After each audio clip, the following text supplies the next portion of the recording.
ఇక్కడ మా ఏలూరులో చూసుకున్నట్లయితే మీరు వాటర్ బెడ్స్ మార్చక డైరెక్ట్గా గోదావరి నీళ్ళు ఏవైతే గ్రీనిష్ వాటర్ అండి, లిటరల్లీ చూస్తే అక్కడ 1 టౌన్ మొత్తం ట్యాప్స్లోకి వాళ్ళు గ్రీన్ వాటర్ పట్టుకుని అవే తాగేవాళ్ళు. వాళ్ళు మాస్ హిస్టీరియా అని చెప్పేసి దాన్ని ఒక్క అధికారిని సస్పెండ్ చేయలేదండి ఇక్కడ.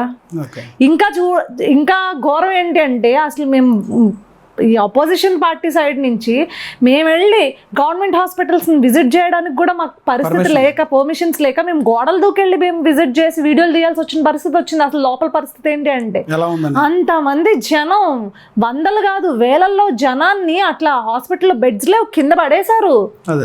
అండ్ ఎవరి నిర్లక్ష్యం ఇది? ఒక్క అధికారిని సస్పెండ్ చేశారా? చేయలే.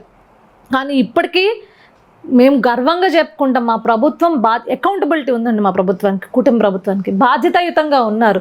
తప్పు జరిగితే వెంటనే తప్పు జరిగింది అని చెప్పేసి ఒప్పుకునే ధైర్యం ఉన్నది. అంతేగాని ఎవరో తప్పు చేశారు మాకు సంబంధం లేదని చేతులు దులుపుకునే పరిస్థితి కాదు.